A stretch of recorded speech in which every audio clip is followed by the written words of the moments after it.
Hi guys, আমি এতিয়া হাফলটিং বৰনামঘৰলৈ যাবলৈ ওলাইছোঁ।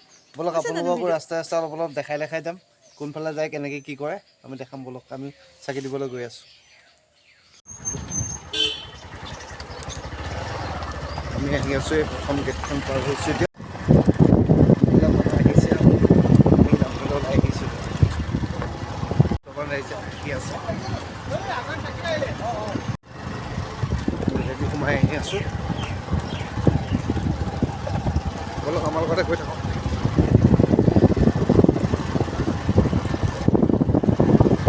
আমি আজি বেলেগ এটা ভিতৰুৱা ৰাস্তাই আহিছোঁ, মেইন ৰাস্তাই নাই আহা। আমি গাঁৱৰ মাজে আহিছোঁ, কিন্তু কি যে গাড়ী ফিল্ড ভৰ্তি হৈ যায়। কিন্তু ক'ভিডৰ কাৰণে আজিতো অলপ কমেই দেখিছোঁ, কিন্তু আগকিবাৰতকৈ অলপ কম দেখিছোঁ গাড়ী। আগতে ফিল্ডখনত আপুনি ভৰাবলৈ জেগা নাপায়। এতিয়া ভিতৰত মানুহ কিমান কি হৈছে, এতিয়া প্ৰশাসনেও বহুত ক'ভিড নিয়ম মানিবলৈ দিছে যে, মানুহ অলপ কমেই হৈছে। ইয়াত পুলিচ ৰৈয়ে আছে ইয়াত। তাৰ বাটখনত তেখেতক আমাৰ উদযাপন সমিতিৰ তৰফৰ পৰা এখন গামোচাৰে আদৰণি জনাব বিচাৰিছোঁ। আদৰণি জনাবৰ বাবে আমি 67 সংখ্যক শ্ৰী শ্ৰী ৰাসক্ৰিয়া মহোৎসৱৰ ভাওনা পৰিচালনা সমিতিৰ মাননীয় সম্পাদক সমৰজ্যোতি নাথক আমি অনুৰোধ জনাইছোঁ। হাই গাইছ, আমি এতিয়া নামঘৰৰ ভিতৰত সোমাই যাব লৈছোঁ। আমি এতিয়া চাকি জ্বলাম। আপোনালোকক ইয়াৰ পৰিৱেশটো দেখুৱাম। একদম ইয়ালৈ সোমোৱা মাত্ৰ গা একদম কিবা লাগি আহে, একদম মানে এটা ভয় ভাবো লাগি আছে। এই নামঘৰ বহু এটা তাৎপৰ্য আছে। এই নামঘৰত মানে আপুনি মনৰ আশা লৈ আহিলে পূৰণ হয়, আৰু লগতে আপুনি যদি বিভেচাগামী হৈ আহে তেতিয়াহ'লে কিন্তু আপোনাৰ বিপদ আছে। গতিকে নামঘৰ বাউণ্ডেৰীত সোমাওঁতে বহুতবাৰ ওলগ লৈছোঁ আমি। আপোনালোকক এতিয়া ইয়াৰ বাউণ্ডেৰীত সোমোৱাৰ পিছত আমি গেটখন দেখুৱাই দিছোঁ আপোনালোকক। হাফলং বৰনামঘৰ এই ভাগত মানে সোমোৱাৰ লগে লগে বহুত ভয় লাগে।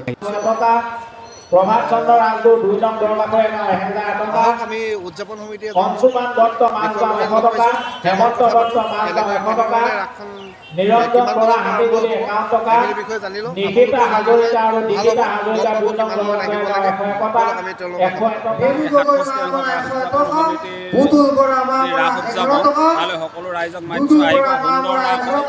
সুন্দৰ ৰাসকে প্ৰতিটো মানে অকাঘৰ বকাসুৰ বগলীৰ পৰা আদি কৰি মুখা শিল্প ইয়াত দেখিবলৈ পাব। আপুনি বহুত নতুনত্ব হৈছে এই ৰাসতে এইবাৰ। গতিকে সকলো ৰাইজৰ সহযোগিতা আৰু উপস্থিতি একান্তই কামনা কৰিম। এতিয়া মানে ক'ভিড প্ৰট'কলৰ কাৰণে আবেলি 4 বজাৰ ভিতৰত পাই যাবহি লাগিব, আৰু 8 বজাৰ ভিতৰত সমাপ্তি হ'ব। পৰৱৰ্তী কাৰ্যসূচী কাইলৈ, পৰহিলৈ আৰু চতুৰ্থিলৈ যি কাৰ্যসূচী, প্ৰতিদিনতে ৰাইজৰ 4 বজাৰ লগে লগে আমি উপস্থিতি কামনা কৰিম। ধন্যবাদ, আপোনাৰ কথা পাতি ভাল লাগিল। আহক আমি একেলগে কবি চেলফি লৈ লওঁ। ধন্যবাদ।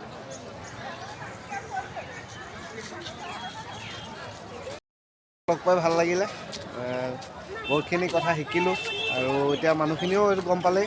4টা বজাত আহি পাই যাবহি, 8টা বজালৈকে মানে শেষ হৈ যাব, আৰু আহিব সকলোৱে।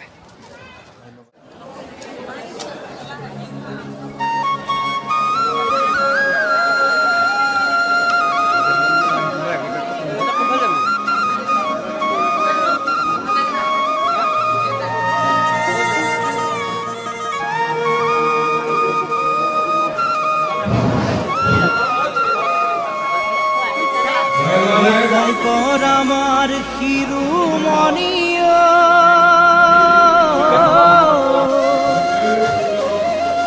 হে মাধৱ বনৰ মণি,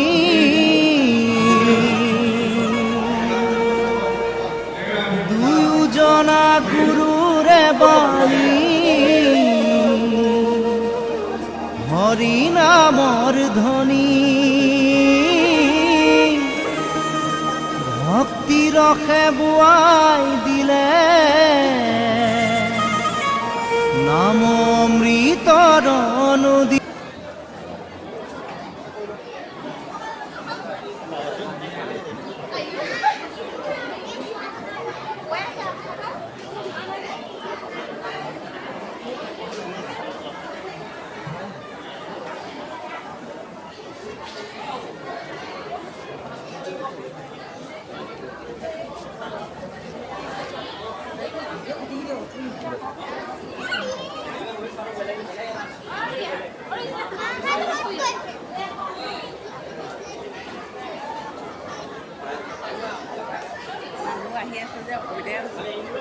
বিভিন্ন প্ৰান্তৰ পৰা ভকত বৈষ্ণৱৰ প্ৰতি আমাৰ বিনম্ৰ অনুৰোধ আমাৰ বৰনামঘৰৰ কাষতে থকা উৎসৱ উদযাপন সমিতি ভাওনা পৰিচালনা উপ সমিতি আৰু স্বেচ্ছাসেৱক উপ সমিতিৰ ফালৰ পৰা ভক্তিভৰা কৃতজ্ঞতা আমি চাকি তাকি দিলোঁ আজৰি হ'লোঁ এতিয়া আৰু আমাৰ অলপ কাম আছে সেইটো কাৰণে আমি এতিয়া যাবলৈ ওলালোঁ ৰাতিকে যদি আহোঁ আমি বৰনামঘৰ আৰু কলাকৃষ্টি চেষ্টা কৰিম কেন্দ্ৰৰ সুবিধা যাম তেতিয়া আমি লাইভত আহিম